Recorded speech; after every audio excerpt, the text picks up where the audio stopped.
Good day, Architect Ronald Jan Damasio, Sir RJ. This is John Robin Leviste, an aspiring applicant for the architecture department in our college, Colegio de Muntinlupa.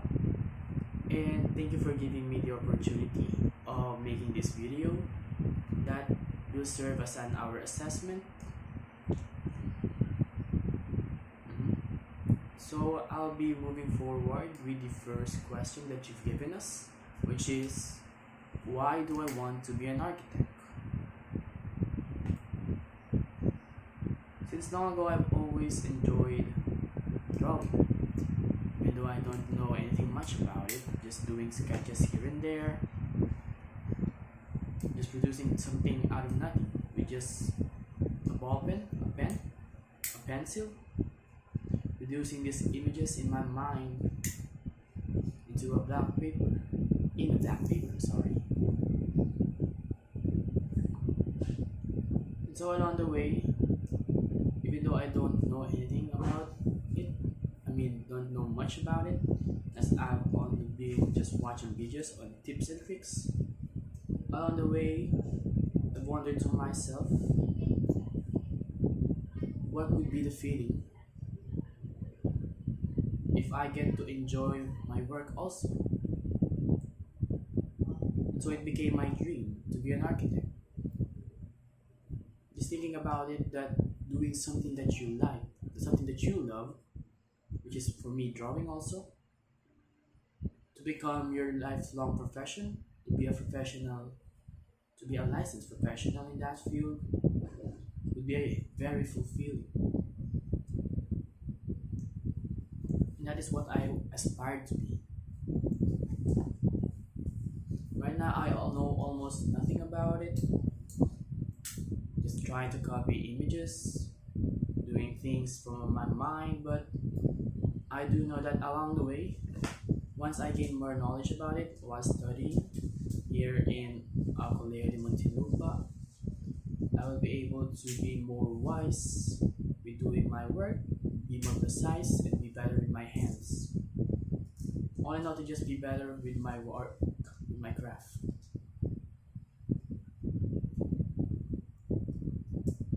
And so yes, I want to be an architect. From nothing to something. And the following is, why do I want to study in CDM? With that question, I'll just be giving you a quick background with my life, you can say, architect. Right now I'm already 20 years old. Currently, I have not been given the opportunity about 2 years ago to pursue a higher education, which is the college. And I always wanted to be able to go to school. Right now, I'm already working in a company, and when I saw this application for CDM, and as I learned more about it, I researched about it, I came to realize that here in CDM, they provide students some sort of scholarship. The main reason for as to why I was not able to proceed with college 2 years ago was due to financial instability, which I think most of those who stop going to college is also due to that reason. And just knowing that there's this academy for aspiring engineers and architects that also provide them the help that they need,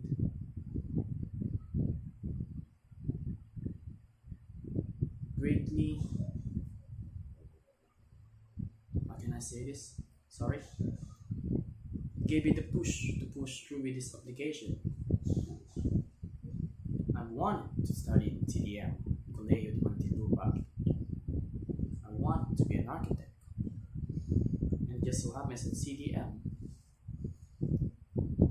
helps those who aspires to be engineers and architects. And so I strongly insisted that I wanted to do the examination, and I passed, which I thankful. I'm very sorry, which I am very much thankful for.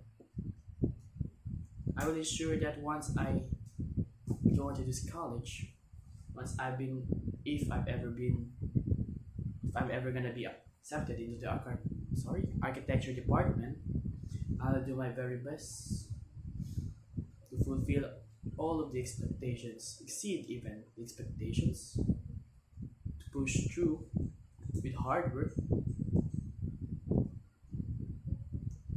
and repay everything that the academy, the college, is gonna be providing a support to me, for me. And that is why I want to study in CDM. I would love to actually. And the next question that we have is, can I handle pressure? Again, I've already mentioned that I'm currently working as of now, and actually it's in a BPO company for 2 years already. First, I've been into companies. First off is one is a voice account where you talk to multiple customers every day. I'm in the calls, and I think there's just so much pressure in that kind of work where you don't know what or who the customer is gonna be, what their reactions or what they're gonna say, because again, they won't call us if they don't have any concerns. And every single day, we are expected to handle pressure.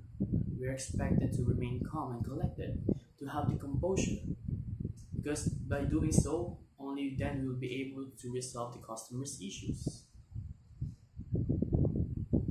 So I can safely say that yes, I can definitely handle pressure. I do believe that even though pressure works us out, it makes us nervous, it makes us anxious, but in turn, it also gives us the mental fortitude that we need. It builds us up, it makes us stronger. I once read a saying that there's no challenge if there's no pressure, and only by challenging yourself will you be able to grow, to be better. And so I've always undertaken pressures within because it's my body's way of telling me that I can do it. I'll be able to proceed with it, to execute whatever it is that is expected from me. So yes, I can handle pressure. Moving on to our fourth question, is, am I capable of being a self-sufficient person in my academic life?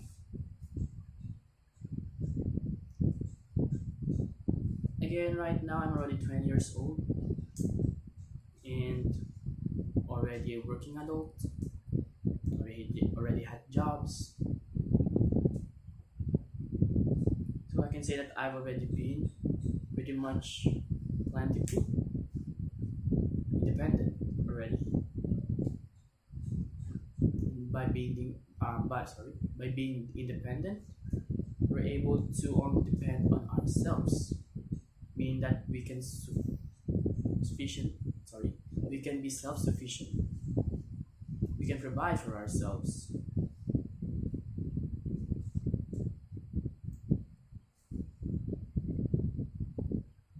So yes, I can be self-sufficient in my academic life because I already know how to provide for myself, take care of myself.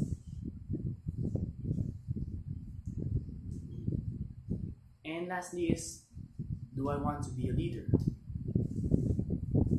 As of now, in the company that I'm working at, the position that I have is what we call as an SME, a subject matter expert. And what we do is, again, being the expert, we are the ones that assist all of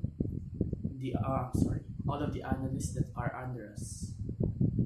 Analyst is what we call the other employees, our colleagues that do the main jobs. Being as this subject matter expert, we are the ones that they lean on, the one that they depend on. We are the ones that tell us what kind of process they should proceed with in this scenario, what is the needed knowledge in this type of situation. And I do believe that it gives us a little bit of experience in leading others. And you see, once in you're in that kind of position, being able to experience every single scenarios that they're experiencing, it also gives you their experience. I believe that being able to lead others also in turn enables you to lead yourself better. It will make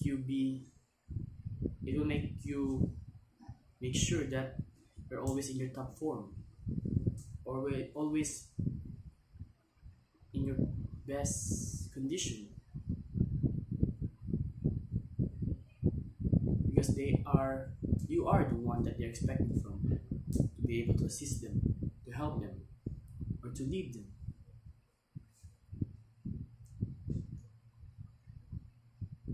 Being a leader enables us to have so many experiences through the experiences of others. And that is an especially great thing because, again, what they've told us since young is experience is the best teacher. And by experiencing more, we better ourselves. We grow more. We do more.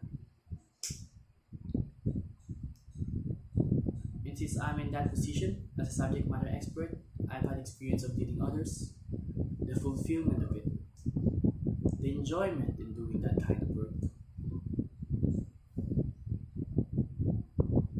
So yes, I do want to be a leader in general. I want to lead others if I have the ability to do so, and if I have the opportunity to do so.